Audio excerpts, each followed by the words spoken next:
Bienvenue sur DMG TV, les histoires mystiques. Tu es nouveau sur la page, n'oublie pas de t'abonner, de laisser un commentaire, de liker et de partager.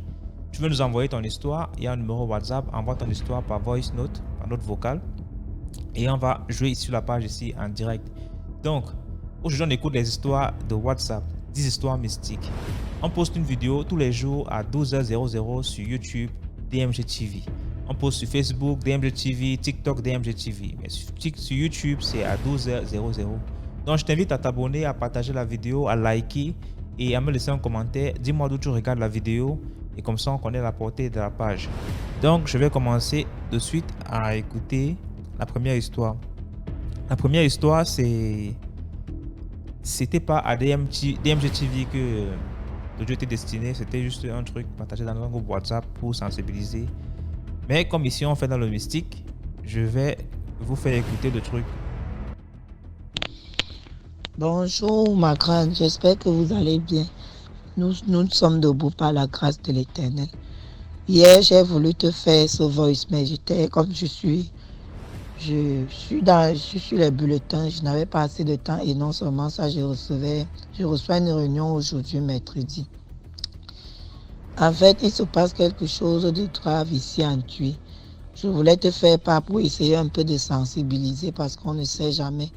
Dernièrement, on parlait d'une histoire d'argent.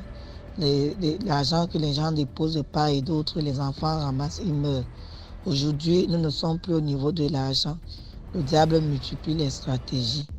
Ce qui se passe, c'est que avant-hier, un élève de la CIL, je te parle bien d'une histoire vraie, ce n'est pas une invention. Un élève de la CIL ici en Thuy, à la mission catholique précisément, il va à l'école le matin et quand il rentre le soir, sa maman fouille son sac et constate que l'enfant a 2 barres de traits de couleur. Elle lui demande qui t'a donné les 2 barres de traits, l'enfant ne dit rien. La maman se fâche alors, elle dit bon, comme tu allais voler la trait à l'école, va jeter, je ne veux pas les choses volées dans ma maison. L'enfant prend les 2 barres de trait devant sa mère, il va jeter. Quand l'enfant revient, la mère avait le sac de l'enfant en main. Elle constate que les 2 barres de trait sont encore dans le sac pendant que l'enfant allait jeter la craie dehors. C'est donc comme ça que la maman s'énerve. Elle dit donc tu es rusé, tu as caché les 2 barres de trait et tu es venu remettre dans le sac. Je vais te fouetter, mais avant de te fouetter, prends encore les 2 barres de trait devant moi et vas-y, va les jeter. L'enfant prend les 2 barres de trait. Il s'en va devant sa mère. La mère a toujours le sac en main.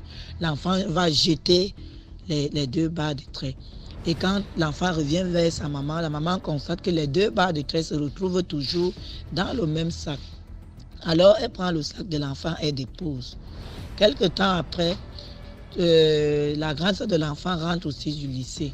Sa maman lui fait donc part de la situation. La grande sœur de l'enfant dit à sa mère que non, l'enfant, si, comme il est d'abord turbulent, c'est sûr qu'il t'a seulement dupé. Il a remis la trait dans le sac sans que tu ne saches.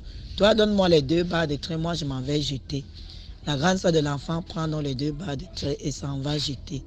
Quand elle revient à la maison, on constate que les 2 barres de trait sont toujours dans le même sac. La maman dit, ok, qu'est-ce que cette histoire va m'amener? Ok, comme il en est ainsi, moi-même je prends donc l'engagement. Je ne jette plus à la poubelle, je m'en vais maintenant jeter les 2 barres de trait dans les toilettes. La maman prend donc les 2 barres de trait, elle s'en va dans les toilettes, elle jette les 2 barres. Quand elle revient à la maison, elle constate que les 2 barres de trait sont toujours dans le sac. Et pendant que le scénario se passait, l'enfant se sentait déjà mal. Donc le cou était déjà en train de se coller. C'est-à-dire, le cou gonflait. L'enfant se plaignait des douleurs atroces. Ils ont donc pris, quand elle a constaté que les 2 barres de trait, au lieu de se retrouver dans les toilettes, les 2 barres de trait sont toujours dans le sac. C'est là où elle dit que non, ça, ce n'est pas une histoire claire. Le mieux serait que j'amène cet enfant chez un pasteur, comme l'enfant se sentait déjà mal. Ils ont donc amené l'enfant chez le pasteur. Le pasteur s'est mis à prier sur l'enfant et après la prière, le pasteur leur a dit que non, il se fait déjà tard. Vous avez tardé. Quand l'histoire a commencé, il fallait amener l'enfant. L'enfant est déjà très loin, il ne peut plus vivre. C'est donc comme ça que la maman prend l'enfant et commence à la conduire chez les marabouts. Je ne connais pas la suite, je ne sais pas, mais selon les dernières nouvelles disent que l'enfant se sentait déjà très mal et le pasteur a dit que l'enfant était sur le point de mourir. Et hier matin, donc, la famille, ceux qui sont restés en Tui, sont donc allés voir la maîtresse à l'école lui demandant est-ce que c'est toi qui as donné les 2 barres de trait à l'enfant. La maîtresse leur dit que mais comment? Même quand on veut aider les enfants en difficulté, tu ne peux pas quand même leur donner 2 barres de trait, encore plus la trait de couleur. On ne peut pas donner jusqu'à 2 barres. Je ne reconnais pas avoir donné la trait à l'enfant. Donc, pardon, il faut essayer de sensibiliser. Ne garde pas le voice, la partage, ça, on ne sait jamais. Nos enfants ne sont plus en sécurité. Là, maintenant, ce n'est plus une histoire d'argent. Le diable est tellement rusé. Comme les gens sont avertis, ils ne s'intéressent plus à l'argent. Maintenant, ils passent par des choses qu'on a tendance à négliger. Essaye un peu de sensibiliser. C'est une histoire vraie. Je te parle de ce qui s'est passé en Tui. La femme en question, l'enseignante en question, c'est une collègue. Bien que nous soyons dans les écoles d'application, elle s'est rapprochée de ma directrice pour qu'on essaie un peu de passer le message dans toute la ville. Ne garde pas le voice là, s'il te plaît. Voilà. Donc, le message est passé. Maintenant, tout le monde va décider si c'est vrai ou c'est faux. Moi, je passe seulement le message. Laissez vos impressions en commentaire. Si vous avez des commentaires, des trucs à dire par rapport à l'histoire, ceux qui peuvent confirmer, c'est un commentaire. Donc, laissez un like à la vidéo, vu que ça ne coûte rien, comme d'habitude, je le rappelle. Laissez un like, partagez la vidéo. Si vous ne savez pas comment partager, signalez en commentaire, on va vous expliquer comment partager la vidéo. Ou bien comment liker la vidéo. Donc, on passe deuxième histoire. Coucou DMG, j'ai une histoire à raconter. Comme l'histoire est un peu longue, je vais aller vite fait. Voilà, j'ai la grande soeur à mon amie qui est une fille de joie, qui est une fille qui aime beaucoup l'argent facile, qui aime la vie de luxe, qui aime les bijoux et tout, de luxe. Donc c'est dans ça, un soir, elle décide de sortir avec ses amis. Et dans sa sortie et tout, elle rencontre un sugar daddy qui prend son numéro. Donc, dans ça, elle a fait la connaissance du sugar daddy et tout. Ils se sont vus, lui donner de l'argent. Ils s'échangeaient les services, elle couchait avec lui donnait de l'argent et tout, pendant jusqu'en 1 mois. Les 1 mois, maintenant, le sugar lui dit, ah chérie, ça fait 1 mois de relation. Bon, on va aller fêter nos 1 mois de relation à Assini. On va aller faire 1 semaine à Assini. Elle dit, bon chérie, il n'y a pas de problème. Il dit, bon, ok, je t'envoie mon chauffeur. Le chauffeur vient tranquille. Il prend la femme, il envoie la femme à Assini. Quand ils ont bu du champagne et tout, la femme remarque que bon, ça va pas, qu'elle a du vertige. Elle dit, ah chérie, je me sens pas bien, je vais chercher à rentrer à l'hôtel parce que ça ne va pas. Il dit, mais comment ça va pas? Elle dit, non, j'ai le vertige, je tiens même plus sur pied. Il dit, bon, comme ça va pas, j'appelle le chauffeur, il va venir te faire rentrer. Le chauffeur vient, il emmène la fille et puis, bon, sur le chemin, la fille, bon, elle s'évanouit. Vu qu'ils avaient mis du somnifère dans son verre. Quand elle s'est réveillée, dans un coin là, dans une forêt, dans une brousse. Elle se réveille, elle voit des têtes décapitées, des choses, du sang, des enfants de 1 an à plus de 20 ans. Des gens, ils ont déjà tué, qu'ils sont en train de tuer. Ils ont découpé les gens, c'était vraiment horrible. Donc, toute paniquée, elle a failli crier. Et puis, il y avait une autre fille qui était presque morte même à côté d'elle qui lui dit, ne crie pas. Si tu cries, ils vont venir te tuer. Donc, elle a pris sur elle, elle n'a pas crié. Quelques minutes après, le boss même arrive. Son chéri, son sugar daddy, il arrive, il dit, mais et la fille là, vous n'avez pas encore tué? On dit, non, elle ne s'est pas encore réveillée. Il dit, mais même si elle ne se réveille pas, on peut quand même faire le travail, non? On dit, bon, ok, envoyez la fille ici, on va la tuer vite fait. Donc, c'est son chauffeur qui se charge du découpage. C'est lui qui a découpé la fille, enlevé son sexe, tous ses organes, ce dont en tout cas le boss a besoin. Donc, il envoie la fille en bas d'un arbre pour faire le travail, pour la tuer, la découper. Arrivé en bas de l'arbre, la fille ouvre les yeux. Il dit, non, toi, tu t'es réveillée à longtemps. Elle dit, pardon, ne me tue pas. Ne me tue pas parce que, franchement, Je ne mérite pas ça. Je n'ai rien fait. J'ai une famille. J'ai une petite soeur. Je suis encore jeune. Pourquoi vous faites les choses comme ça? Ah, comme ça, le supplier et tout et tout. Bon, le monsieur aussi, il lui a dit que bon, moi-même, je n'ai pas envie de te tuer parce que tu es une bonne fille, tu as un bon cœur. Parce que la grande soeur à ma camarade en question même, elle, c'est une fille qui a bon cœur. Quand le sugar lui donnait l'argent, elle aussi a donné l'argent au chauffeur pour dire ah, faut acheter telle chose pour ta femme, tel cadeau pour ton enfant. Souvent même elle achetait des jouets pour l'enfant du chauffeur. Parce que bon, elle pense aussi au chauffeur parce qu'il a une vie et tout. C'est une bonne personne. Donc lui aussi, il a vu tout ça. Il dit bon, franchement, tu as fait aussi de bonnes choses. Tu as eu un bon comportement envers moi. Donc je ne vais pas te tuer. Je vais te détacher, fuis. Si tu fuis, ne regarde pas derrière. Fuis seulement. Sinon, si on t'a attrapé, je n'ai plus rien à voir dedans. La fille, elle a couru de toutes ses forces. Sans chaussures, toute nue. Elle dit, elle ne sait pas ce qui lui a pris. Mais on dirait qu'elle voulait. Elle a gazé, couru. Elle a atterri dans une cabane. La cabane où elle a atterri, elle a vu une femme avec des enfants. Elle a dit, ah, aidez-moi. On veut me tuer. Aidez-moi. Aidez-moi. La femme dit, en cas t'aider comment? Qu'est-ce qu'il y a? Elle dit, non, je suis arrivée dans un coin, on découpe les gens là-bas, on vend des organes humains, on veut me tuer. La femme dit que, ah, sincèrement dit, la personne même qui fait ça, le grand patron du coin là, de la forêt là, c'est mon mari. La femme dit, ah, maman pardon, faut pas laisser ton mari me tuer, maman pardon. La femme dit, ok, je vais te cacher, pour ne pas que mon mari te voie. Il était caché en bas du lit de mes enfants. Donc, on l'a mis sous le lit pour qu'elle puisse se cacher. En tant le chauffeur, les gens lui demandent maintenant et le corps de la fille qu'il a découpé. Il dit que non, il a laissé la fille s'enfuir. Lui, on l'a tué. Et pourquoi il fait ça? Il n'a pas fait son travail, donc lui, on l'a tué. La nuit arrive, le grand patron, lui, il rentre chez lui à la maison.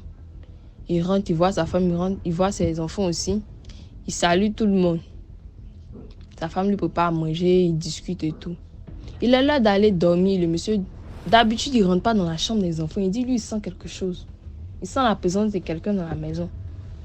Il rentre dans la chambre des enfants, il va sous le lit, il voit la fille qu'il cherchait depuis le matin. Là. Déjà, elle est cachée en bas du lit. Donc, il commence à battre sa femme. Que donc, toi, tu caches les gens maintenant? La fille, elle sort en bas du lit, elle commence à s'agenouiller pour demander pardon. Tonton, pardon.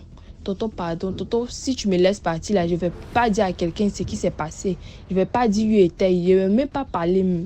Papa, pardon. Il dit, toi, tu as la chance. Tu as la chance. Tu as beaucoup de chance. Je vais te laisser t'en aller. Mais il ne faut pas dire ce que tu as vu là à quelqu'un. Donc, c'est dans ça aussi, ma camarade, elle a fui toute nue. Elle est sortie de la forêt du Banco, puisqu'elle a atterri dans la forêt du Banco. Elle est sortie de la forêt du Banco. Elle a fait les autostops là, les gens sont venus la chercher. Puis dans ça, ils l'ont envoyé au commissariat. Au commissariat, elle a expliqué son histoire, sa mésaventure et tout. Et puis bon, les gens n'ont pas voulu emmener l'histoire loin parce que cette histoire-là, ça ne peut pas aller loin. Parce que même les grands, les hauts placés, là, ils sont complices. Donc, c'est dans ça, la fille, elle est rentrée à la maison, toute paniquée. Elle était vraiment traumatisée. Quand elle est arrivée à la maison, elle ne parlait pas. Elle a fait plus de 2 mois, elle ne parle pas. Même elle ne peut pas dire, elle est tellement traumatisée. Avec les prières et tout, ça peut aller. Au jour d'aujourd'hui, là, si on vous dit que la fille de joie qui se promenait, la grande soeur de ma camarade, elle est devenue, comment on appelle ça, elle est chantre à l'église. Sa vie a changé. Donc, c'était une manière de dire à mes jeunes sœurs là que la vie là, c'est pas comme ça. Il faut te contenter de ce que tu as. Dans ce monde-là, on ne peut pas faire confiance à quelqu'un. Donc, en toute chose là, il y a la prière. On ne dit pas de ne pas sortir et tout, mais franchement, avant de sortir, confiez votre vie au Seigneur. Il faut beaucoup prier parce que le dehors est mauvais. Voilà, merci pour l'histoire. Mais j'ai ma part de trucs à ajouter. Quand vous racontez les histoires et que vous donnez tellement de détails, l'histoire l'histoire devient questionnable parce que moi, j'ai mes questions déjà. Moi, je veux savoir comment tu fais pour savoir que le gardien a été tué. Si la fille était en bas du lit, elle ne sait pas ce qui s'est passé derrière elle. Si l'affaire n'est pas allée aussi loin, s'il n'y a pas eu d'enquête parce qu'il y a des cadres derrière, comment vous savez que le gardien a été tué? Ça, ce sont les questions qui se soulèvent derrière. Donc, je laisse chacun dire ce qu'il a compris de l'histoire. Si, voilà, ceux qui peuvent confirmer l'histoire en commentaire. Et donc, on va passer à la prochaine histoire.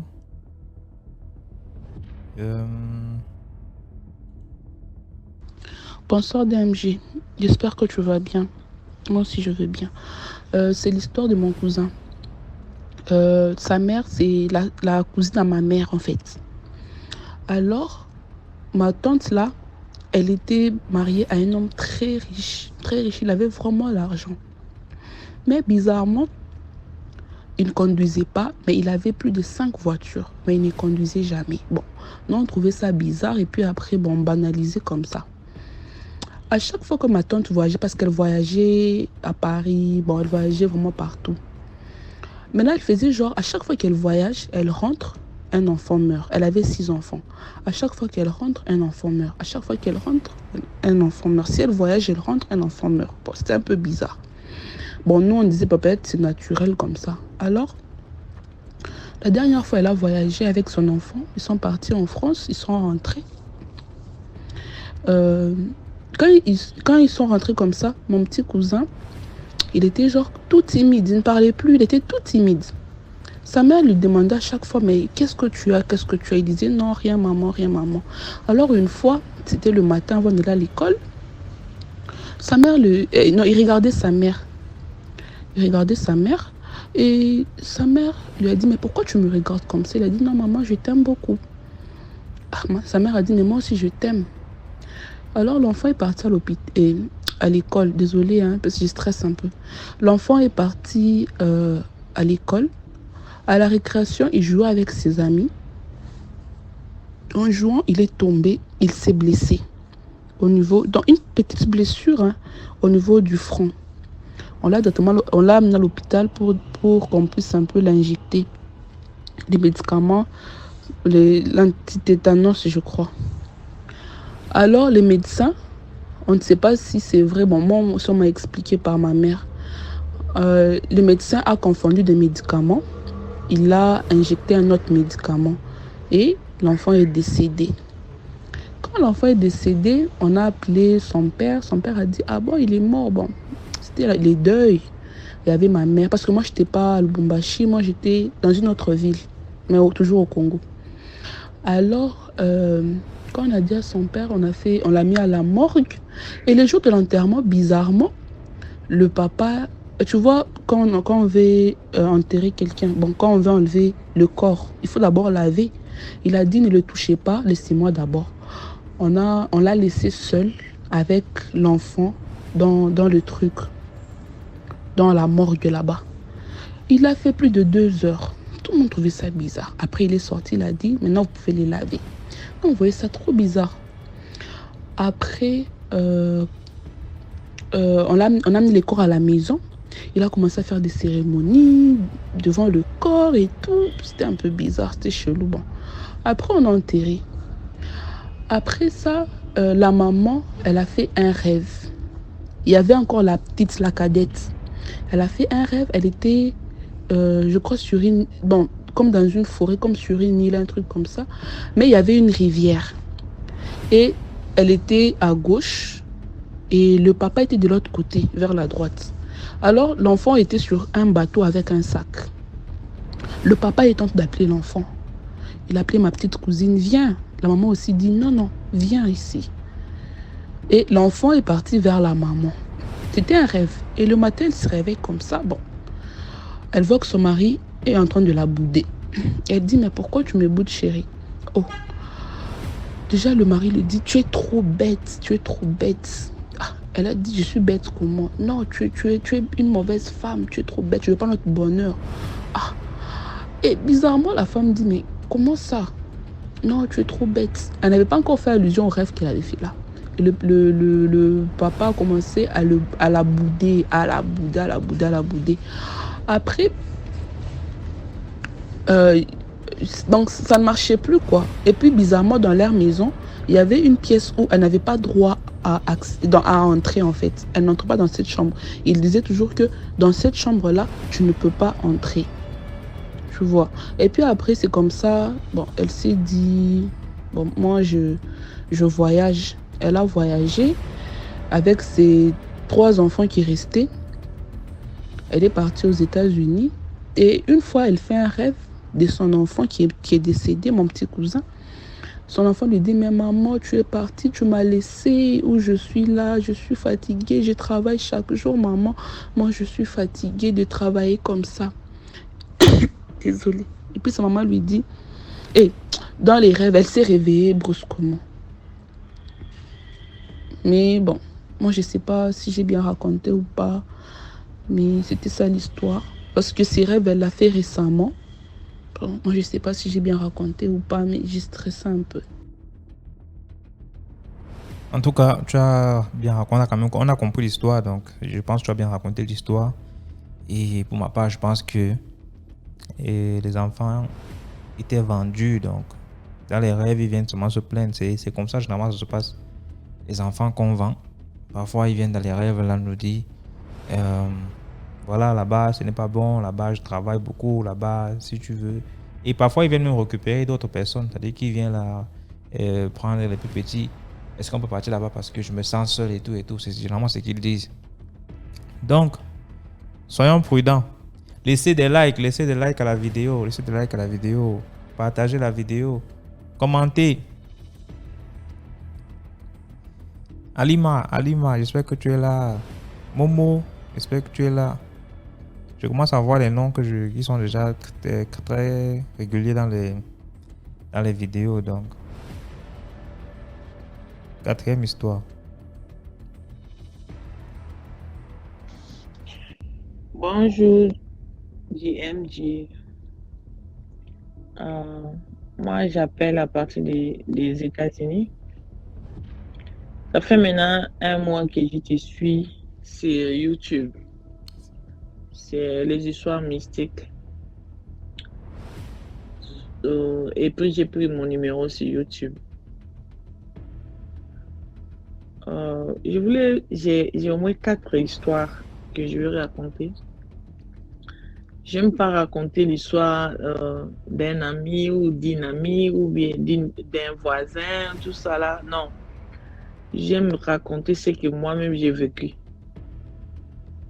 J'aime pas que non, quelqu'un m'a parlé de ça, j'ai vu. Non, j'aime raconter ce que moi-même j'ai vécu. Je voulais raconter l'histoire. À l'âge de 15 ans, j'avais 15 ans, je vivais avec mes parents. Et un jour, ma maman était partie au travail. De son retour, il faisait déjà 18h, 18h en Afrique et il fait un peu noir. Alors, on avait une voisine à côté. La voisine avait sa fille de 25 ans et son mari. Et la voisine causait bien avec ma maman. Bonjour Elisabeth, bonjour, comment ça va, tout ça là. Et quand ma maman est retournée du travail, la voisine l'a appelée devant la porte. La voisine a dit à ma maman, mais pourquoi tu es partie raconter à mon nom? Ma maman lui pose des questions, je suis allée raconter à ton nom chez qui? Elle dit non, tu es partie raconter à mon nom, j'aime pas des histoires comme ça. Tu as parlé mal de moi, tout ça. Ma maman disait que, mais chez qui? Dis-moi la personne. Je viens juste d'arriver du travail. J'ai raconté à qui? Et cette voisine a commencé à gifler notre maman. Elle a commencé à frapper ma maman. Elle a commencé à donner des coups très violents à ma maman. Et 2 minutes après, notre papa est sorti dehors. Mon papa disait à ma maman, mais tu te laisses, tu laisses ton ami te battre comme ça. Tu ne peux pas retourner les coups. Tu ne peux pas retourner. Elle te frappe. Toi aussi, il faut la frapper. Ma maman disait que non. Elle disait à cette dame-là, elle disait, j'ai oublié son nom, Sophie. Elle disait, ah Sophie, je ne veux pas de problème. Je ne veux pas de problème, vraiment, je ne veux pas de problème. Ma maman soulevait ses mains comme ça. Soulevait ses mains, elle dit non, si tu veux, frappe-moi comme tu veux. Frappe-moi comme tu veux. Et si tu te fatigues, tu me laisses, mais moi, je ne te touche pas. La femme a frappé ma maman et mon papa était tellement fâché. Fâché. Nous tous les enfants, on était fâchés. Les gens sont venus séparer les deux. Les gens sont venus séparer les deux. Et nous sommes allés à la maison. Ma maman a pris la douche, on a mangé, on a fait la prière et nous sommes partis dormir. Et arrivé vers 5 h du matin, on entend des cris, les gens criaient, oh, oh, les gens criaient, ah, on sort dehors, mais qui crie là-bas? Nous tous, on était criés des sorties, voir qui criait dans les quartiers, quoi. On sort comme ça. Alors, c'était la maman qui avait bâti ma maman, c'est la maman là qui est décédée. Elle est morte la nuit. Son mari pleurait, sa fille criait. Les gens des quartiers sont venus, les gens commençaient à parler. Non, c'est la voisine qui l'a tué. Comme elle frappait la voisine ne répondait pas, c'est la voisine qui l'a tué. Ah, il y avait des problèmes. Vers 7 h du matin, comme ça, la police est venue. Elle est partie appeler la police. Non, il y a une voisine là-bas qui a tué sa voisine dans la sorcellerie. Donc, ils ont commencé à accuser ma maman qu'elle a tué la voisine dans la sorcellerie. Ma maman a dit, moi, premièrement, je ne suis pas sorcière. Et deuxièmement, quand la dame a commencé à me toucher, je n'ai même pas donné un coup. Un coup seulement, je n'ai même pas donné ça. Donc, on a amené ma maman à la police. Le commissaire a dit non, l'histoire là est un peu banale. Laisse la femme là retourner dans sa famille. Donc, après 1 heure du temps, on a laissé ma maman. 2 jours après, on a enterré cette dame. Quand on l'a enterrée, c'est après les gens de la confrérie, de la sorcellerie, ils ont commencé à témoigner que non, elle a l'habitude de manger la viande qu'on lui donne, elle a l'habitude de manger nos enfants, elle a l'habitude de manger nos maris. Mais arrivé à son tour, quand on lui a demandé de donner sa fille, et elle a refusé. Quand elle a refusé, et c'est à cause de ça, dans les confréries de la sorcellerie, on l'a sommé la tête. On l'a sommé la tête avec un bois. Et au moment où elle touchait notre maman, elle était déjà morte. Elle cherchait seulement quelqu'un pour aller se jeter sur la personne et que la personne ait des problèmes. Tu vois, elle était déjà morte. Donc, dans les camps de la confrérie, ils ont commencé à témoigner comme ça. C'est pour dire quoi? Souvent dans la vie, il y a des gens qui nous cherchent des problèmes. Il y a des gens qui te cherchent dans les palabres. Il y a des gens qui te cherchent dans des futilités, dans des combats. Parfois, il ne faut même pas répondre à la personne. Si ma maman avait répondu à cette dame, ou si ma maman avait touché à cette dame, ma maman aura dû faire la prison. Vous voyez, elle aura dû faire la prison, mais ma maman disait seulement que non, je ne vais pas, je ne vais pas, je ne vais pas. Et jusqu'à l'heure, quand de la confrérie, ils ont témoigné que non, elle mange nos chairs tout le temps, elle mange nos enfants. Arrivé à son tour pour donner son enfant, et maintenant la femme a refusé et on l'a tuée. Vous voyez, c'est ça que je voulais partager avec toi. J'ai vraiment plein d'histoires. Et si j'ai le temps, je vais partager aussi l'autre. Merci beaucoup. Merci beaucoup pour l'histoire. Et une grande leçon derrière ça. Il y a des gens, ils sont même déjà morts. C'est-à-dire qu'en refusant de vendre sa part d'enfant, elle savait qu'elle devait mourir. Elle savait, c'est automatique. Vu que tu sais, quand tu entres dans ce genre de rituel là, et que tu commences à manger, hein, tu sais que si je ne fais pas, on va me prendre mon enfant. Tu vois un peu. Donc, elle savait qu'elle devait mourir. Elle est venue chercher celle qui va porter le chapeau. Parce que voilà, si je meurs bêtement, on va dire que j'étais sorcier, il était sorcière. Hein, tu vois. Donc, il faut quelqu'un qui va porter le chapeau. Imagine maintenant, tu es dans tes alcools, dans un bar, quelqu'un vient te provoquer bêtement comme ça, là, mais comme l'alcool est en train d'agir dans toi, tu vas aussi porter main sur la personne tombe, meurt. C'est la prison directe. Il n'y aura même pas qu'il a fait la sorcellerie, machin. Non, tu vas d'abord en prison. Donc, c'est pour ça que je dis il faut être prudent. Des trucs de bagarre et des sorties inutiles, là, ça ne sert à rien. Même si tu veux faire comment? Tu veux t'amuser, en tout cas, tu veux t'amuser. Mais amuser dans ta maison, mon ami, tu prends ta bouteille, tu poses devant toi, tu regardes un match, tu regardes un film, tu te mets à l'aise. Tes amis veulent s'amuser, la maison est assez grande, c'est même pas grand, tu mets dans la cour, tu mets à la véranda, tu fais ton truc, gars. Il faut éviter les sorties inutiles, là. Si ce n'est pas vraiment entre des personnes avec qui tu flottes d'habitude, laisse. Donc, c'est un peu ça. Donc, soyons prudents. Parce que le dehors n'est pas ce qu'on pense là. C'est très sale. Voilà quelqu'un qui est venu. Il vient te trouver chez toi pour te porter la malchance. Tu vas aller en prison comme ça, tu ne connais même pas pourquoi tu pars en prison, juste à cause d'une gifle. Donc, on passe à la 5e histoire. Les histoires de mendiants là. Vous qui voulez vraiment aider les gens là. Quand vous voulez aider quelqu'un, quand vous voulez aider, c'est-à-dire que tu veux faire des dons, il y a des orphelinats pour ça. Il y a des structures déjà organisées pour ça. Ça ne sert à rien de vouloir faire le geste miraculeux devant les gens. Les gens, tu ne connais pas d'où ils viennent, d'où ils sortent. Tu viens seulement, tu portes ton nom, tu te donnes et puis ça devient un truc compliqué dans ta vie. Donc, il y a ça. Écoutons d'abord. Bonsoir DMG. Je vais te raconter l'histoire d'un de nos professeurs d'une grande école de la Côte d'Ivoire, précisément de la commune du Plateau. En fait, cette dame, un jour, elle a l'habitude de passer par une voie avant d'aller à l'école.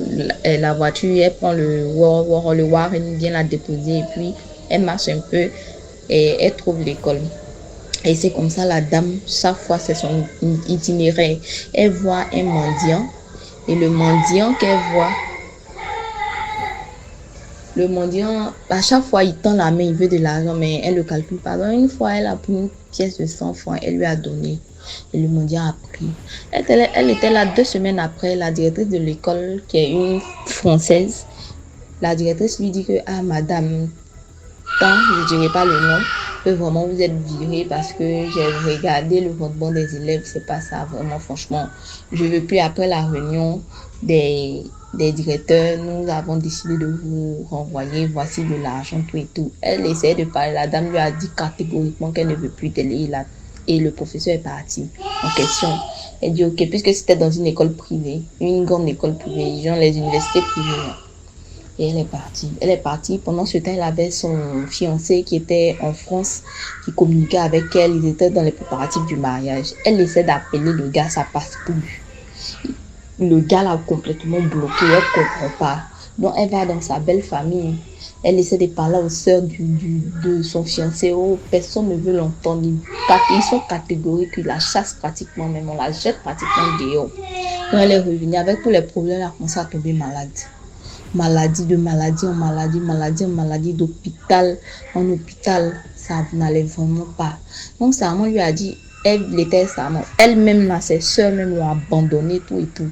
Mais elle était sa maman lui a dit, bon, comme c'est comme ça là, puisque avec les blancs, on n'a rien vu. Donc, il faut qu'on aille dans le mysticisme. Elle dit non, vraiment, elle ne veut pas avoir affaire à ça. Ça m'a dit bon, mais à l'éveillé de prier, on peut participer parce qu'à Abidjan, il y a plein de pasteurs qui viennent faire des conventions et autres. Donc la dame dit ok, il n'y a pas de problème. De veiller de prier en veille de prière. Un jour, elle est assise, elle va à une veillée avec sa mère et le pasteur est en train de prêcher. Le pasteur dit vraiment qu'il y a une dame ici là qui a donné, qui a tout perdu dans sa vie. Elle a perdu son emploi, son fiancé ne l'appelle plus.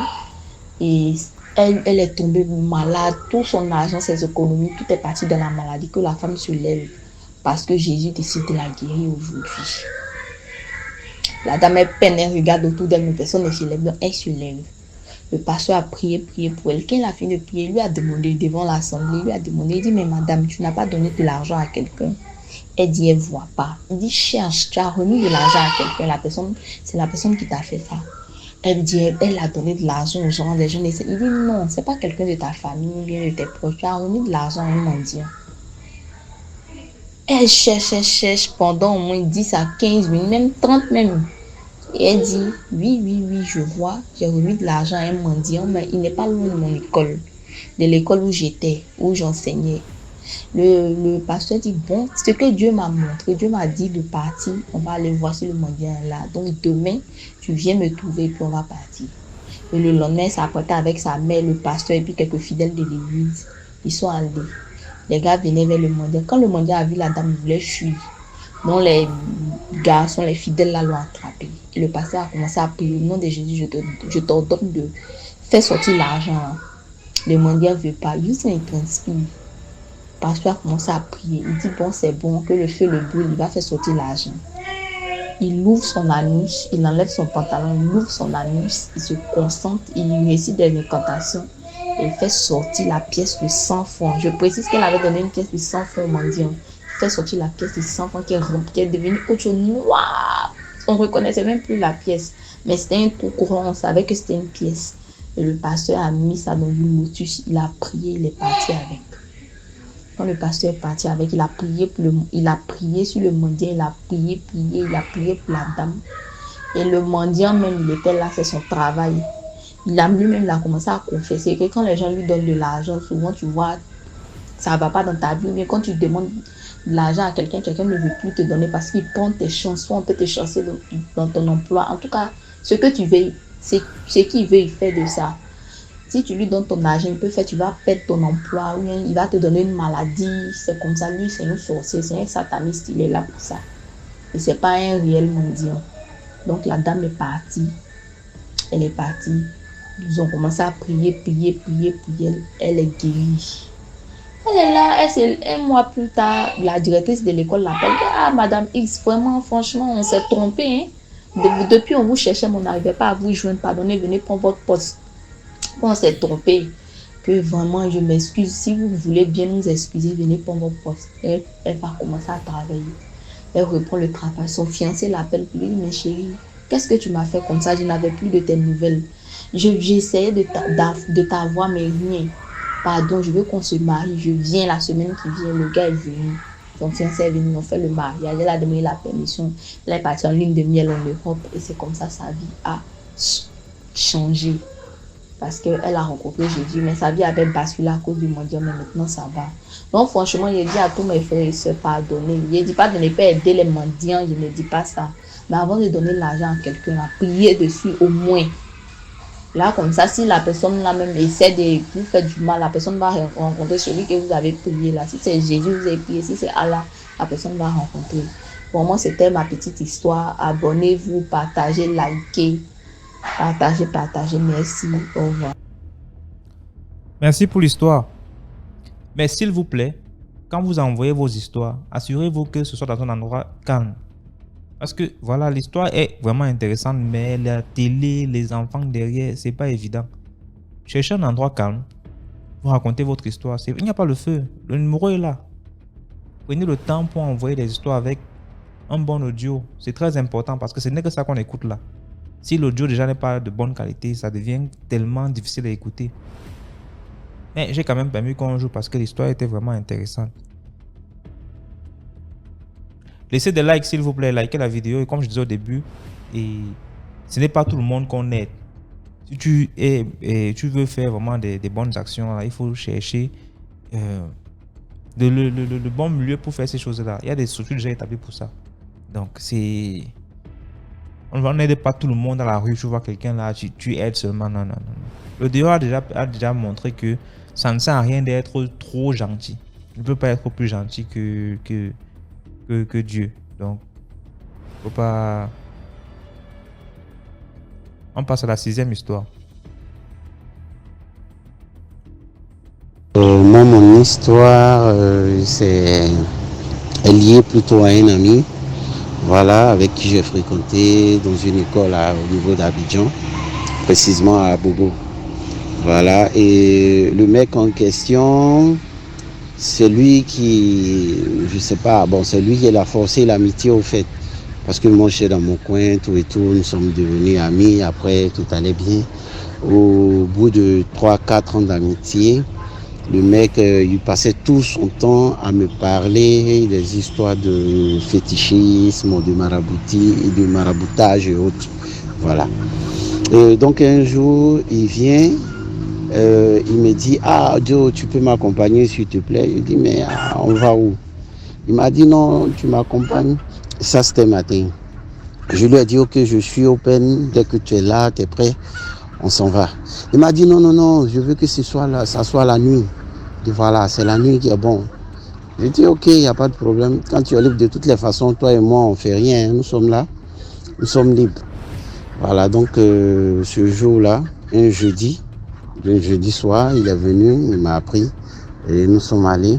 Et en allant, il m'a remis de l'argent. Lui, il est entré dans une quincaillerie. Il a acheté un marteau. Il est sorti, il m'a remis de l'argent. Il dit, moi, il faut que j'aille acheter 7 pointes acier. Il dit 7 pointes acier. Donc moi, bizarrement, je lui ai dit, mais Joe, toi, tu sors du magasin et tu me demandes d'entrer, aller acheter des points. Ou bien, c'est quoi? Il dit non, j'ai oublié.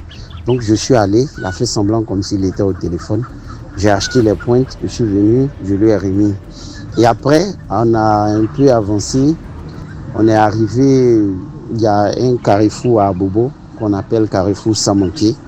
Voilà, non loin de Samanké, il y avait une cour là où il faisait vraiment noir. Voilà, tu sens que dans la cour, il n'y a pas de lumière, mais dans les maisons, voilà, dans les maisons, il y a des ampoules, voilà, qui ne brillent pas assez, mais dans la cour, il n'y avait pas de lumière. Voilà, il y avait un couloir qui menait à la cour, donc il m'a dit de l'attendre là, et il est entré.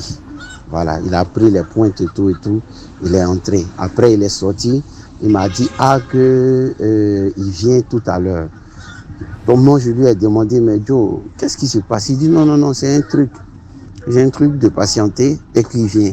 Il est sorti et quand il est revenu, j'ai vu des fils rouges, blancs et rouges avec lui, mais qu'il tenait dans la main. Voilà. Donc, je sais qu'il avait dissimulé ça dans sa main et puis il est entré. Voilà, donc il est rentré, il a tellement duré. Voyant l'obscurité, moi, je n'ai pas jugé bien d'entrer, je suis resté devant là. C'est au bout de 1 heure de temps, hein, il y a une dame qui est sortie et elle vient, elle tire la tête, elle regarde devant la porte et elle me voit, je suis là. Elle rentre, après elle ressort, elle vient, elle regarde. Donc je l'ai appelée, j'ai dit, ah madame, moi je ne comprends pas quelque chose, j'ai un peu peur parce que j'ai mon ami qui est venu vous voir. Il est entré dans la cour, bon, pas vous forcément, mais il est venu, il est entré, il ne sort pas. Et vous, ça fait 2 fois que vous venez guetter pour voir comme s'il y a un problème. Hein? Est-ce que mon ami, il a un problème? Est-ce que tout et tout? C'est là, elle me dit non. Mais toi, celui que tu as accompagné là, tu le connais? Je dis oui, je le connais bien, c'est un ami, je ne dirai pas son nom, parce qu'actuellement, il est dans un pays maghrébin. Elle me dit non, je lui ai dit non, que je ne savais pas. Elle me dit, ah d'accord. Que ton ami est venu voir mon grand frère qui fait du maraboutage. Généralement, il dit qu'il fait des histoires de médicaments d'argent. Et le vieux lui a même demandé d'arrêter. Et tout à l'heure, j'ai entendu ton ami dire qu'il est venu avec celui-ci qui on doit faire la pratique. Et ce que j'ai entendu. Donc, je suis sorti pour venir voir qui c'est. Donc, si tu es malin, le mieux pour toi, il faut que tu quittes là, il faut partir. Voilà. Et s'il y a possibilité que tu puisses envoyer une convocation, tout et tout, nous sommes là, c'est une cour familiale. Mais mon frère, on a beau lui dire, mais il ne veut pas écouter, de peur d'avoir des problèmes. Voilà, nous, on s'était, on est là, on le regarde. Ok, donc quand elle a dit ça, j'ai pas eu le temps de lui dire merci, absolument rien. J'ai pris mes clics et mes claques, je suis parti.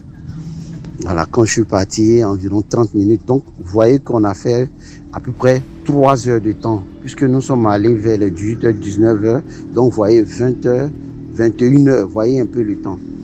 Et c'est quand je suis arrivé non loin de chez moi, vers la coupette d'Abobo, au 2e arrêt.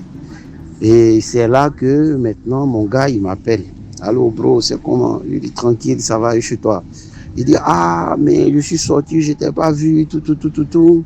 Je dis non. Je dis ah mon frère, moi je ne sais pas, tu as tellement duré que je suis rentré chez moi à la maison.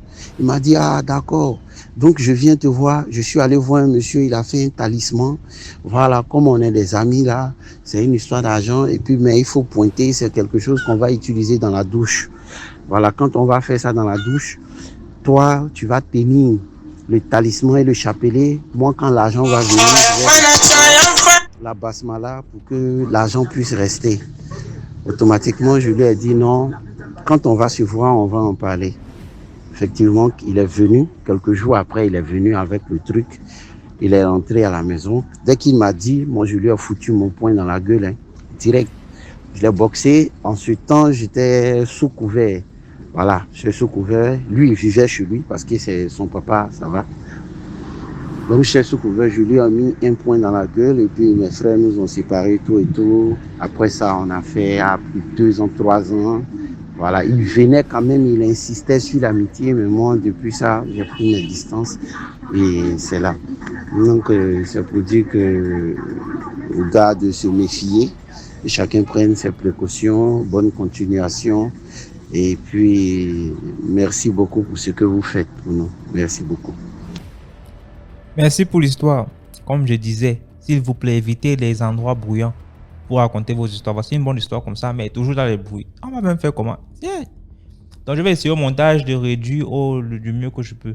Mais là, vraiment, si je laisse l'audio aussi comme c'est là, parce que forcément, vous allez écouter l'audio déjà traité. Bon, déjà un peu amélioré. Si vous écoutez le bruit, c'est que c'est grave. Je vais seulement devoir faire quelque chose. Voilà. Donc, les amitiés bonbons là, que j'ai mon bestie, ça ne sert à rien. Ça ne sert à rien. Si on doit aller selon la logique qui dit que tout le monde a un prix, ça veut dire qu'il suffit juste qu'on propose un bon truc à ton ami là et tu es parti. Tu vois un peu. Tu es parti. Donc, il faut seulement être prudent. On passe à la 7e histoire. Oui, bonjour.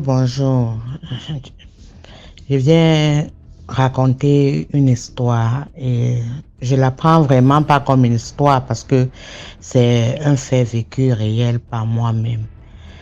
Et avant que je ne commence, je veux juste vous dire que j'aime beaucoup votre programme et je l'écoute constamment et je suis pour la sensibilisation. Bien qu'à l'époque, c'était pas aussi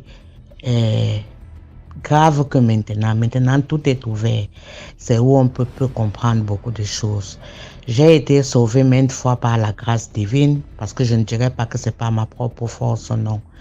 De ce pas, j'en aurai plusieurs histoires de ma propre vie. Mais maintenant, là, je vais vous raconter une.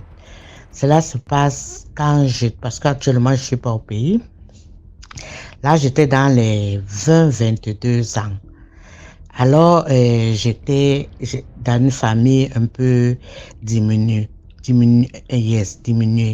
Ma famille, à cause de la succession, mon papa est allé au village et ma maman l'a suivi. On était 9 dans notre famille. Mes parents ont dit, ceux-là qui ne sont pas capables de prendre soin d'eux devraient plutôt le suivre au village. Mais moi, j'avais une petite fille de 4 ans. Alors, je suis restée à Yaoundé parce que je ne savais pas, je ne trouvais pas l'importance d'aller au village. Je voyais au village, il n'y avait pas de futur. Et à l'époque, c'était très facile quand souvent tu sortais, ma fille n'avait rien à manger. Et cette période-là, ma maman était venue nous rendre visite avant de rentrer. Alors même la maman était à la maison, vraiment, il n'y avait rien. Et comme à l'accoutumée, ce que je faisais, c'est quoi? Quand je sors, peut-être en route chez nous, là, il y a souvent des amis qui te proposent un pot ou bien de manger ensemble. Alors, ce jour, je suis sortie et j'avais un ami, je ne sais pas si je dois l'appeler un ami, c'était un monsieur que j'avais rencontré juste dans mes marches un jour au niveau de Dubaï à Tinga, si vous voyez Dubaï Tinga à l'époque. Alors, je l'avais rencontré au Dubaï de Tinga. Il m'a invité à manger. Nous avons mangé, on s'est séparés. Et il m'appelait une fois chaque 3 mois. Hein. Après 3 mois comme ça, je ne le vois pas. Après, il m'appelle. Quand il m'appelle, on va se retrouver aussi au niveau de la carrière. On va prendre, peut-être aller s'asseoir, manger, parler de tout et de rien. Il me demandait de lui parler d'un peu de moi. Je lui parlais, donc je lui expliquais comment ma vie était. Je n'ai pas eu la chance de continuer mes études par rapport à la situation de mes parents. Alors j'aimerais bien, si possible, avoir l'occasion de faire une formation. Il m'a écouté et il m'a dit, OK, il va en penser et me tenir informé. J'ai dit, OK. Alors, c'est comme ça que quand on finissait, il me redéposait au carrefour chez nous et je rentrais à la maison. Mais comme je vous disais un peu plus bas, ce jour, je suis montée, peut-être ça faisait 6 mois, 6 mois, 2 ans que je le connaissais, il ne s'était jamais proposé à m'amener quelque part ou aller passer une nuit ou quoi que ce soit. Rien du tout. Donc ça n'attirait même pas mon attention. J'étais juste dépassée. Ah, un monsieur t'invite, vous parlez de tout et de rien, vous prenez le pot, il va te déposer à votre entrée et il te donne 20 ou 30 000 euros. Pour moi, c'était un bon deal, quoi. Sur ce jour, j'étais placée à l'entrée de la maison au quartier, comme je disais tantôt. Voilà mon téléphone qui sonne. Et je constate que c'est lui. Très ravi parce que je dis, oh, comme il m'appelle là, tout va bien se passer. Je vais rentrer là même avec 10 ou 20 000 qui va m'aider quand même pour ma fille pendant une semaine. Oh, j'étais très contente. Je décroche le téléphone. Il me dit, oui, comment tu vas? Je dis, non, je vais bien. Il me dit, ça fait longtemps parce que là, il avait fait 6 mois cette fois-ci sans m'appeler. Je lui dis, oui, ça fait vraiment longtemps. Il me demande si je suis libre. Je dis, oui. Il me dit, OK, est-ce que ça te dérangerait que je passe te chercher à votre carrefour? Je dis, non, il n'y a pas de problème. Je suis là, je suis prête. Il me dit, OK, je serai là dans 20 minutes. Alors, je me dépêche. Je monte, j'arrive au carrefour. Quand j'étais au carrefour, quelques minutes après, il arrive, il m'embarque. Alors, on se dirige vers la carrière, à notre coin de repère où on allait souvent manger parce que avant on se voyait au Dubaï. Mais là, il m'a dit, quand je lui ai dit non, j'aime bien manger la viande brisée et autres, donc on se retrouvait maintenant au niveau de la carrière. Alors, on s'est installé comme à l'accoutumée. On a commencé à prendre notre pot et causer. Alors, le valet, il me dit, oh, ça fait longtemps, on parlait de tout et de rien. Je lui dis, oui, si vous me demandiez qu'est-ce qu'il fait dans sa vie, je ne pourrais pas vous dire qui il était exactement. Je vous assure, je n'avais pas d'idée. Alors, on parlait, il me dit, ah, j'ai réfléchi par rapport au problème dont tu m'as soumis la dernière fois. Je crois qu'aujourd'hui, je vais résoudre ton problème. Je lui dis, oh, OK, merci beaucoup, cela me va droit au cœur. Il me dit, je sais que je t'ai jamais dit ça, mais je pense que si ça ne te dérange pas, après qu'on ait passé le temps un peu dehors, j'aimerais qu'on passe la nuit ensemble. Je suis logée à l'hôtel là, en bas, toujours à Konkana, vers la route qui allait vers Mokolo là, derrière là, en bas là, il y avait un hôtel là.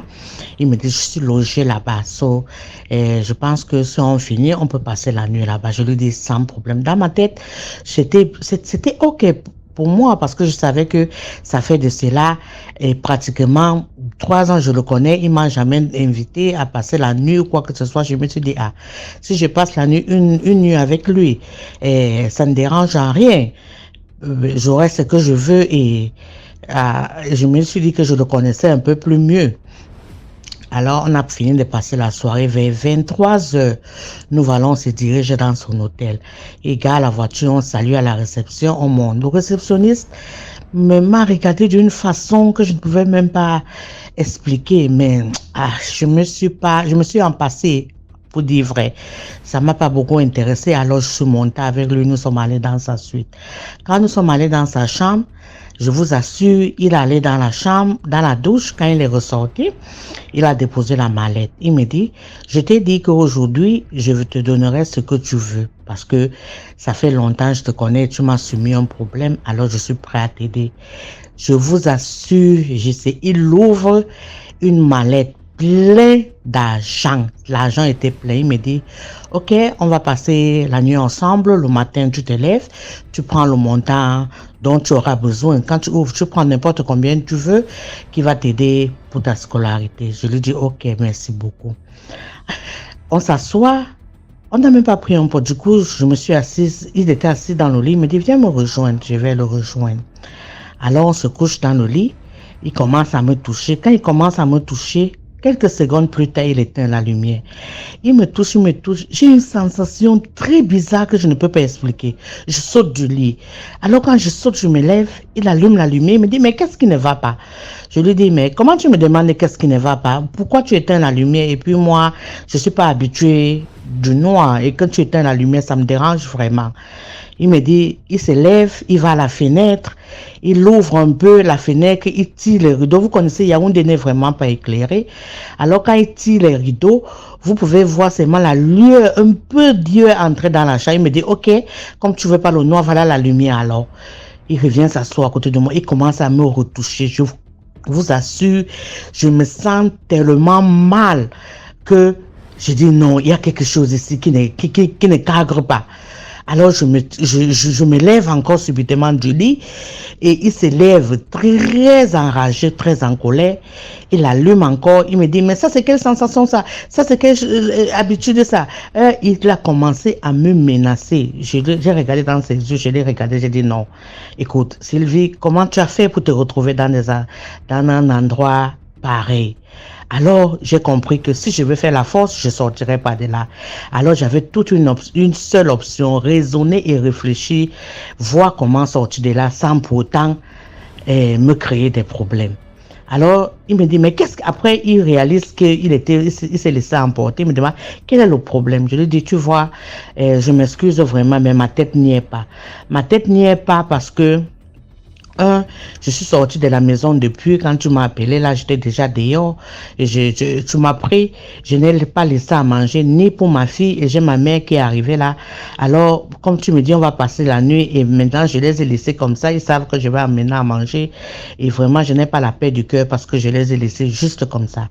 Il me demande ok, donc ce qui veut dire si on va et tu les chercher quelque chose à manger, on peut revenir. Je lui dis non, sans problème, sans problème. Yeah, c'est aussi simple que ça. On peut juste aller et j'achète quelque chose à manger, je vais pas le laisser, je te retrouve et on y va.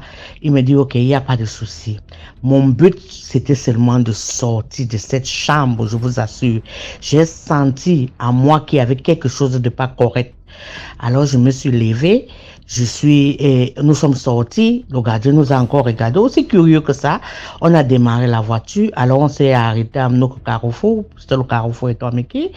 Je suis arrivé à entrer à la boulangerie Select, il m'a remis 10 000 francs. J'ai acheté des gâteaux, les trucs, je suis retourné dans sa voiture, nous sommes descendus à la nouvelle route. À notre entrée, je veux sortir pour descendre, je dis, ok, j'arrive. Il me donne 5 000 francs. Il me dit, ok, tu les laisses ça pour demain. Je lui dis, ok, pas de souci. Je prends les 5 000 francs. Quand je veux m'en aller, il y avait un petit bar à mon entrée. Alors, il y avait un frère, je l'appelle un frère du quartier.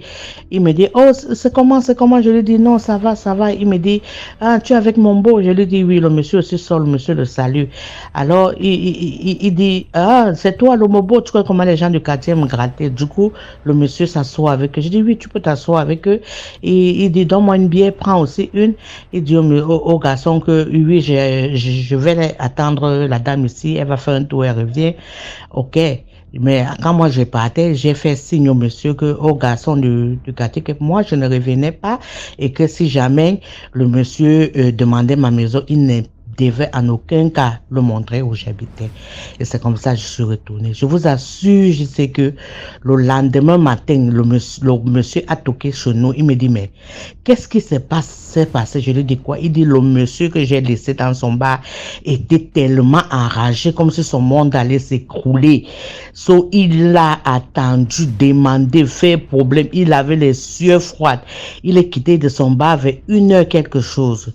Je vous assure, ça c'est une partie de mon histoire. Je n'ai jamais su ce qu'il a encore venu de lui. J'ai effacé et bloqué son numéro juste pour dire quoi. L'audio est gâté, s'il vous plaît. Les jeunes, j'ai été jeune un moment, méfions-nous. Méfions-nous. Si vous n'avez pas une relation, vous ne connaissez pas quelqu'un derrière quelqu'un, ne vous aventurez pas dans des relations pareilles. Merci bien, c'était la première de mes histoires. Merci. Merci beaucoup pour l'histoire. Le message est passé, le conseil aussi. Je vous demande de liker la vidéo. Dites ce que vous pensez en commentaire. On passe à la 8e histoire. Le dehors aussi. Demain, après-demain, on va tous être des grands-pères là. Et même si vous voulez être grand-père, sugar daddy, pardon, évitez d'utiliser les enfants des gens pour faire les rituels. Pardon seulement. Pardon. Si tu veux faire ta vieillesse, fais ta vieillesse, tu finis, tu pars. Pourquoi d'utiliser les enfants des gens pour venir commencer à faire? C'est quoi? 8e histoire, si. Vraiment.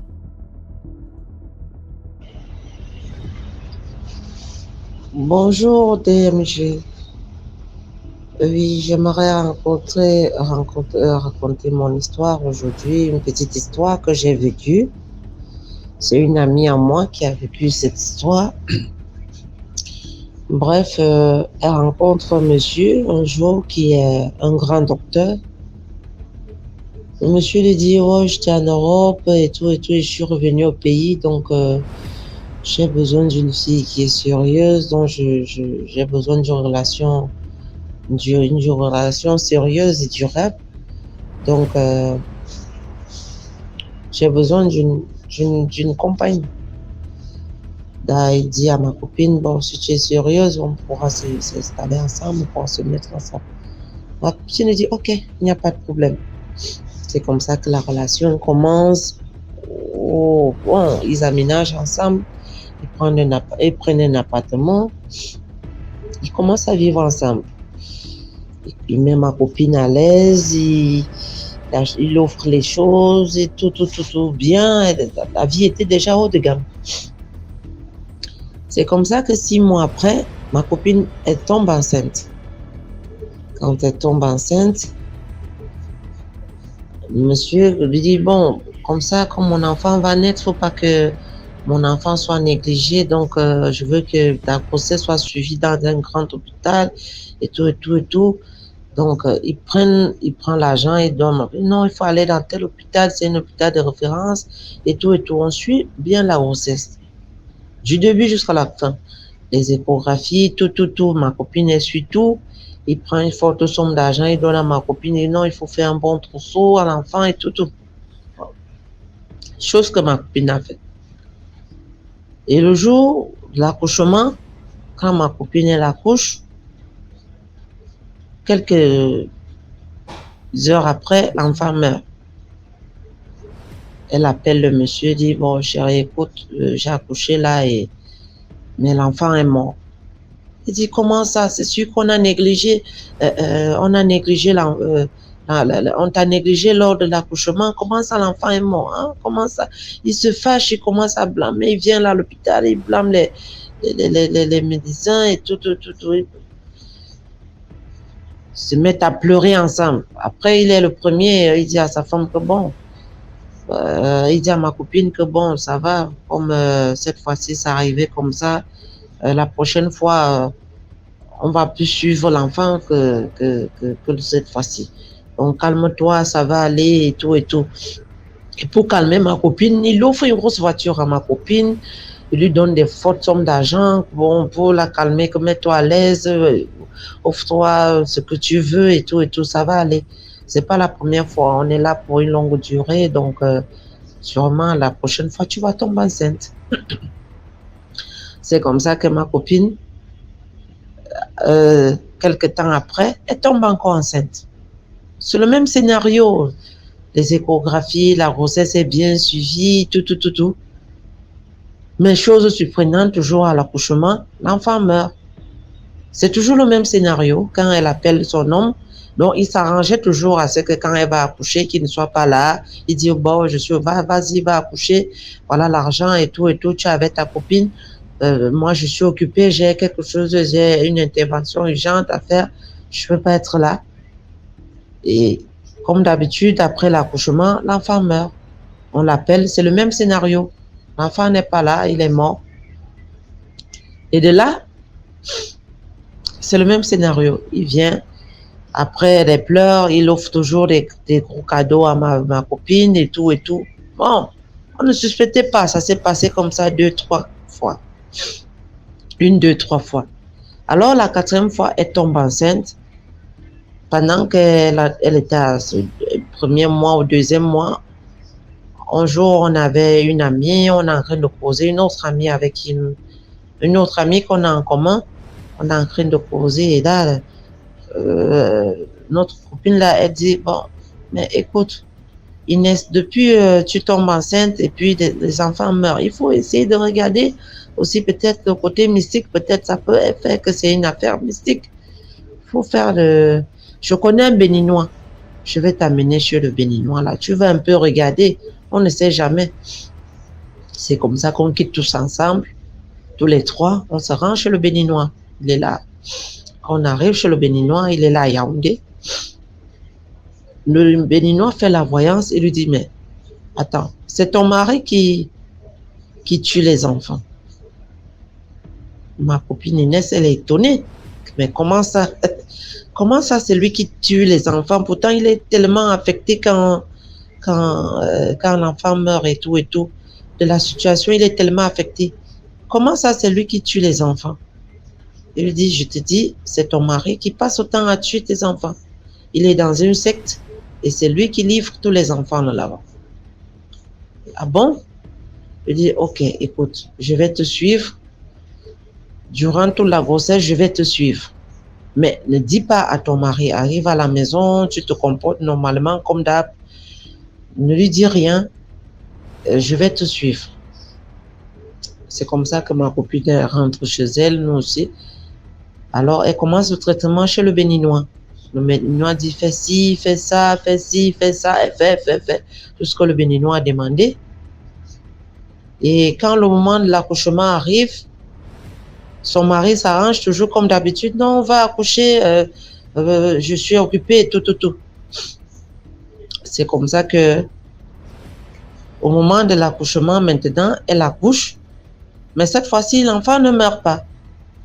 C'est comme ça que ma copine prend le téléphone parce que le monsieur savait que non, comme elle va accoucher là, ce serait le même scénario. Comme d'habitude, le téléphone va sonner et tout.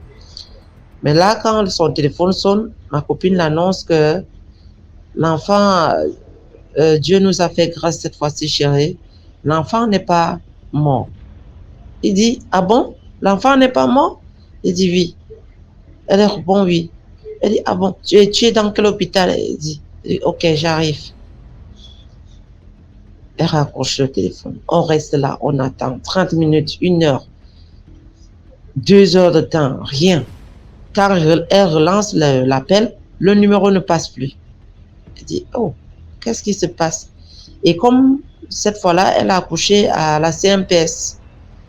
Et tout le monde, toutes les femmes qui ont eu accouché à la CMPS, ils savent que à la CMPS, quand tu accouches là-bas, tu as 72 heures. Tu ne peux pas sortir de l'hôpital avant 72 heures.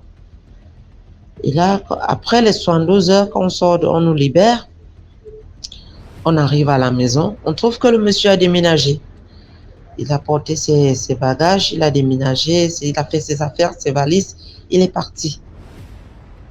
On cherche à l'appeler, rien. On n'arrive pas à le joindre et tout. Surtout qu'il avait dit que lui, il n'a pas de famille. Donc, bref, il a passé le temps. Il s'est arrangé à ce qu'il n'y ait pas, donc, qu'on lui présente, qu'on ne soit pas au courant de, oui, qu'il a une famille et tout. Bref, il a dit à ma copine que lui n'a personne, qu'il prend du temps avant de présenter les gens à ses parents. Donc, il veut vraiment voir si la relation va mettre long avant de présenter ma copine à ses parents. Donc, on n'avait pas de nouvelles, on ne savait pas s'il avait les parents ou pas, et tout. C'est comme ça jusqu'à aujourd'hui, mais moi, je suis convaincue qu'il est toujours vivant, mais on ne sait pas là où il est, là où il se trouve actuellement. Voilà, c'était ça la petite histoire. Merci beaucoup pour l'histoire. Donc, s'il vous plaît, likez la vidéo, laissez des commentaires, partagez. Voilà, on passe à la 9e histoire.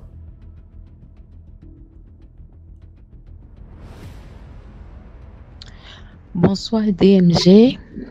Je suis une fidèle, je ne sais pas si je vais appeler ça lectrice, mais je vous suis régulièrement sur Facebook et YouTube. J'aime bien votre concept qui parle des histoires mystiques parce que on les vit au quotidien. Moi, j'ai plusieurs histoires, mais pour le moment, je vais raconter une. Ça concerne, comme je dirais, les jeunes filles qui n'aiment pas travailler, les filles qui ont le gros cœur, les filles qui aiment voir tout est déjà fait. Bon, l'histoire se passe à Douala, au Cameroun, plus précisément à Bonakwa-Moi, à la chefferie Bonakwa-Moi. Bon, il y avait, vous savez, les Douala, chez eux, même si à 50 ans, on est toujours dans la concession familiale. Bon, il y avait l'un d'eux qui avait eu sa parcelle, ici installé avec sa femme et ses enfants.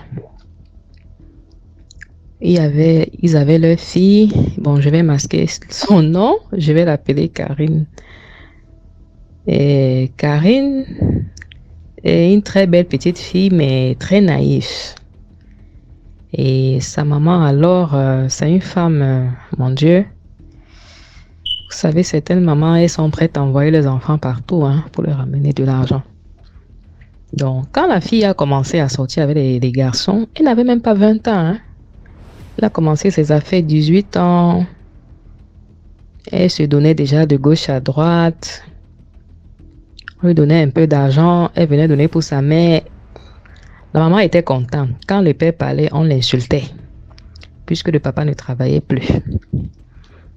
Donc, c'est la fille qui était devenue la bienfaitrice dans la maison, vu qu'elle ramenait un peu d'argent.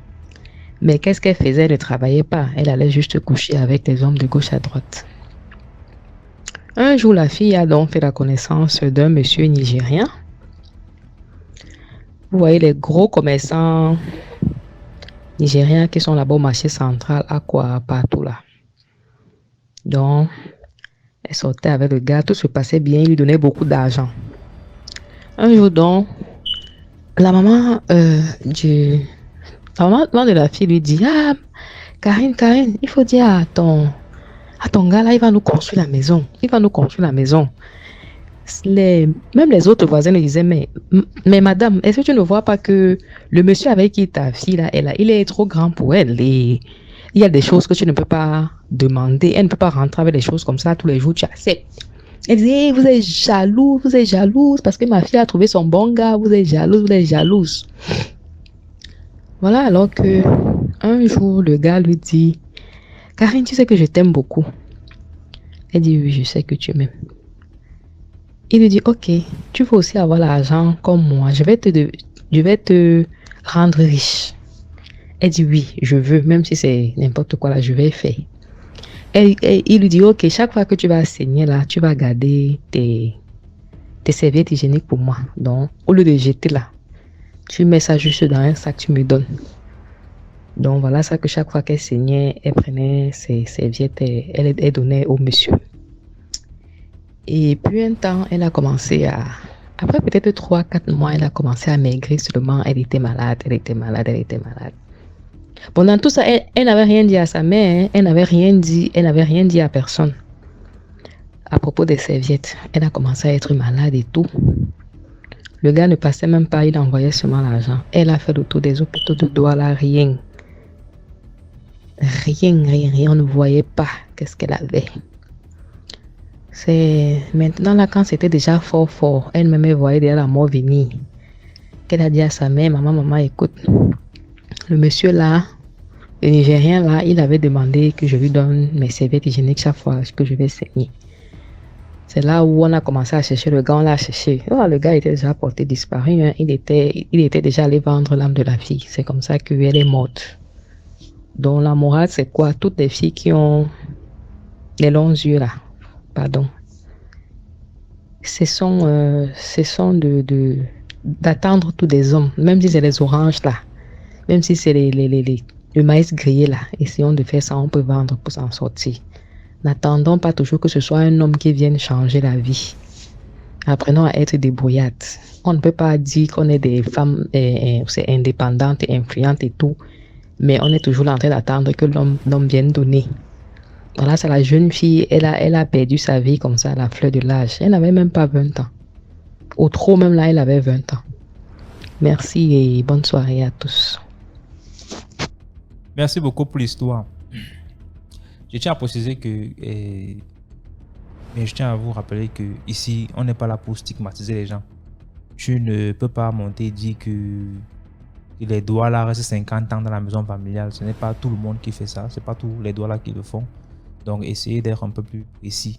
C'est-à-dire que tu peux par exemple dire que je connais plusieurs doigts là qui le font. Tu vois. Mais dire que les doigts là, comme c'est déjà un logo, c'est l'hymne national, non, je suis pas d'accord. Donc, il faut pas, ce genre de phrase c'est très dangereux. Pardon. Après pour le message, je sais que le message est passé. Vous avez compris. Les filles avec les longs yeux là, les filles tu veux réussir. Et les mamans aussi qui sont comme ça là en train de pousser des enfants à commettre des erreurs. C'est parfois la faute des parents. Hein. C'est parfois la faute des parents. C'est-à-dire que dans tous les plans, même c'est que ce n'est pas que le parent t'a envoyé indirectement, si le parent n'a pas assez de contrôle sur l'enfant, l'enfant va se permettre de faire ces choses-là. Donc, voilà, le père, les parents, que ce soit la femme ou le mari, tu vois un peu, vous avez le devoir, l'obligation même de veiller sur vos enfants. Donc, merci beaucoup pour l'histoire. 10e et dernière histoire. Ceux qui suivent sur Facebook là, et les histoires, il y en a plus sur YouTube. Le lien est tout en haut là. Cliquez dessus, DMG TV, sur YouTube là. Vous entrez dans la page et puis vous pouvez regarder les vidéos. Abonnez-vous, laissez des commentaires, likez, partagez. 10e histoire. Bonsoir DMG. Je viens pour raconter une histoire que non, j'ai pas vécue, mais qui m'a été racontée par un papa. Bon, déjà l'histoire, avant de commencer l'histoire, tu veux écouter et pourtant tu n'es même pas abonné. Gars, abonne-toi, like, tu commandes, c'est simple, c'est un clic, rien de plus simple. Tu cliques, c'est tout. Bon, pour faire court, l'histoire, c'était l'histoire d'un papa que le père me relatait, qui était, le monsieur était un sculpteur. Et ce jour-là, un papa arrivé dans une voiture a demandé au sculpteur de sculpter un visage sur un bois particulier. Déjà parce qu'il a précisé que c'était un bois rare. Donc, le papa a dit, ok, ils ne sont pas rangés sur le montant avant qu'il ne commence. Bon, il a pris le bois, il a appelé un de ses apprentis et il a demandé à son apprenti d'arrêter le bois pour qu'il sculpte. Il a commencé quand il prenait le marteau pour taper.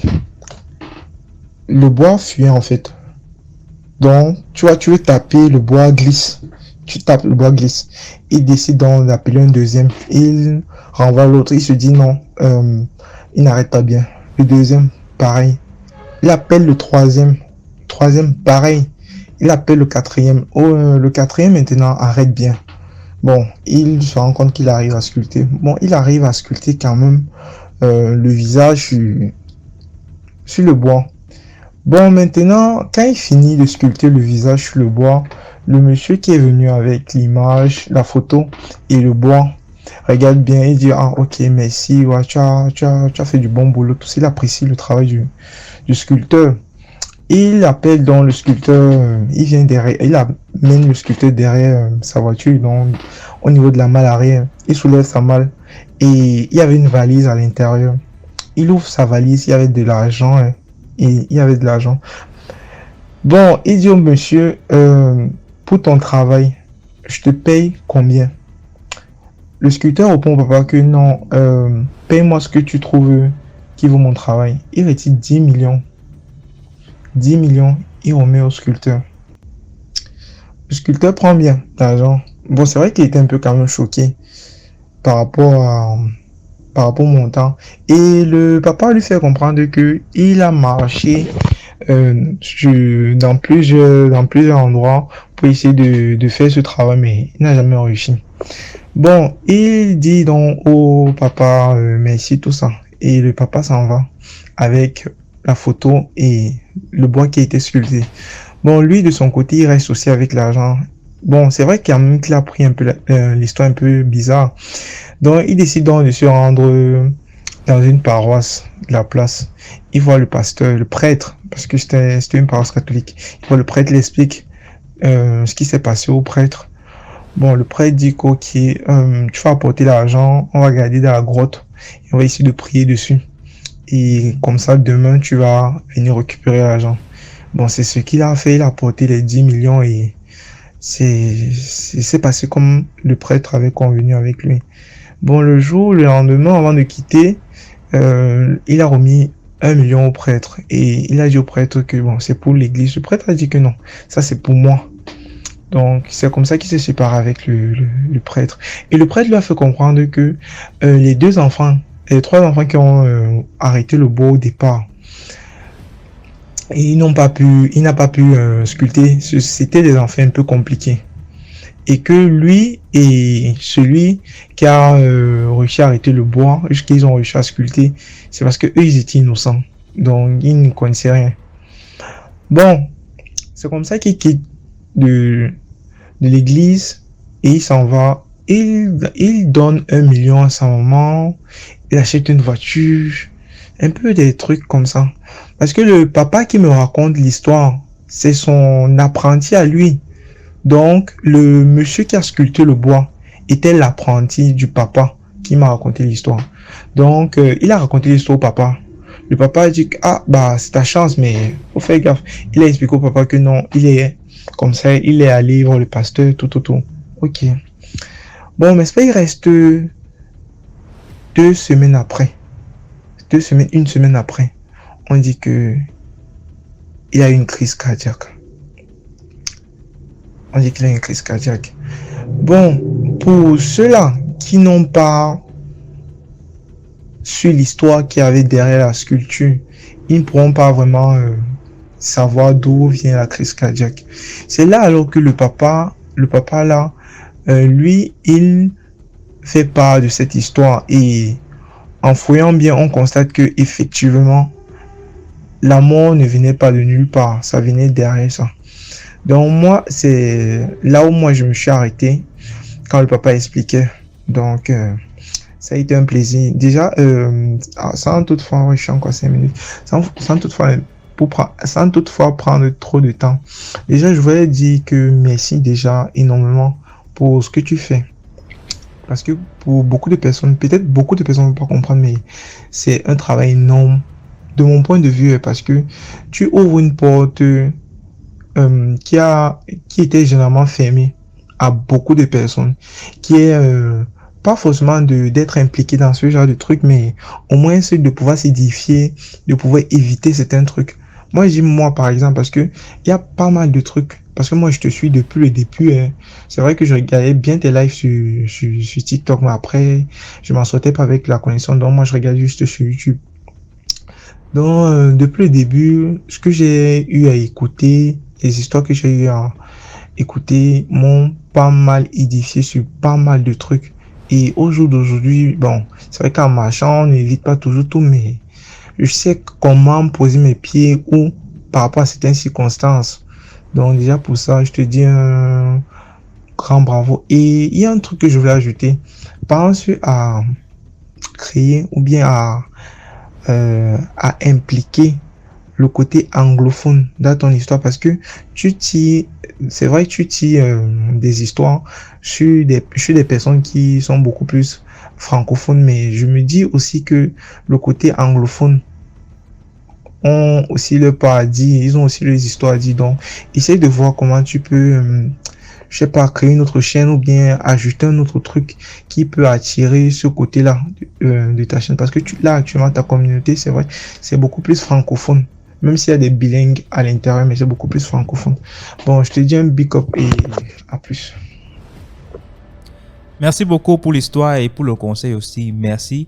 Et tu sais, Ça tombe bien parce que je voulais aussi annoncer ça. On est en train de travailler sur une chaîne YouTube anglophone qui va être attachée à la chaîne principale. C'est-à-dire que si ce que tu es quelqu'un qui s'exprime seulement en anglais et que tu aimerais aussi passer, raconter ton histoire, je vais te donner un autre numéro WhatsApp. Il y aura un autre numéro WhatsApp English qui va être attaché à la chaîne principale. C'est-à-dire que quand tu m'appelles à la chaîne, tu vas aller sur les autres chaînes, tu vas voir DMG TV English.